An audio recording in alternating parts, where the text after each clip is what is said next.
si Tito Tony dahil tinitiis niya, no? Opo, mabait po yan. Guys, hindi madali yung ginagawa ni Tito Tony na nag-aalaga siya ng dalawang may sakit na nakahiga na lang, tapos hindi pala nagsasalita. Napakahirap nun.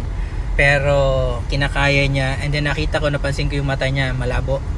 Pero ginagawa niya ng paraan para mabuhay sila. Ayan. Opo. So, dahil Kaya hanga din po ako kay Tito Tony. Oo nga. Pero mas hanga ako sa'yo.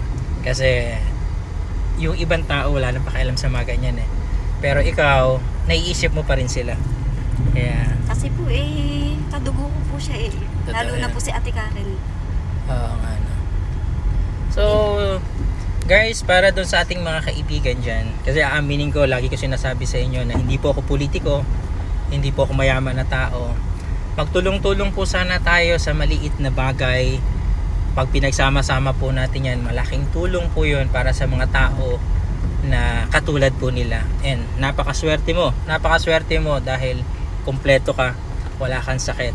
At kung may sobra ka, guys, sana i-share natin. Ayan.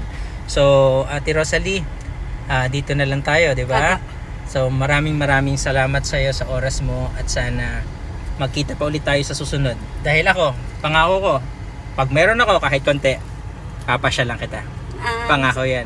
Masasabi ko lang din po maraming salamat kahit po hindi sila kasali sa plano ninyo.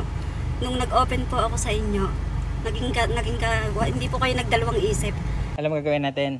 Balik tayo sa kotse. Meron akong konting grocery doon. Bigyan natin. Okay lang sa'yo? So guys, pupuntahan natin yung kanyang tiyahin at kanyang kapatid. At bigyan din natin ng konting grocery. Ayan. So happy ka? Sobra po. Na tumulong pa rin po. Actually, hindi ko talaga kasama sa plano yan. Pero, kasama sa plano ni Lord yan. Yan ay plano ni Lord. Amen. Diba? Ayan. So yun guys, maraming salamat. Sana napasaya natin sila. Sana napasaya ko sa Ate Rosalie and yung family niya.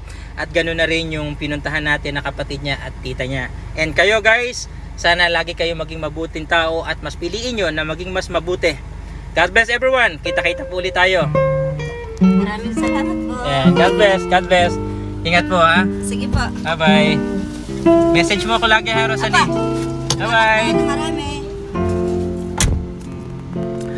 Yun guys, natutuwa ako at napakasaya ako ngayon dahil nabigyan natin yung mga kaibigan natin. Nakita ko talaga na mas nangangailangan kesa sa atin.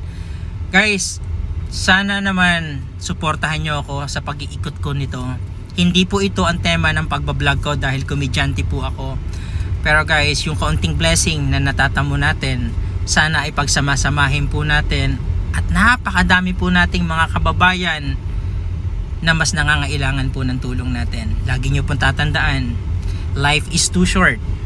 Huwag na po nating hayaan or pabayaan ang ating mga kababayan. Kung ano ang kaya mong maibigay na tulong or pagpapasaya, huwag mo na ipagdamot yan.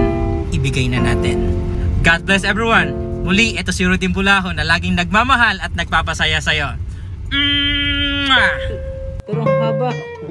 Pati yung kabila. Pati paa. Lalabas ako na pasok ko.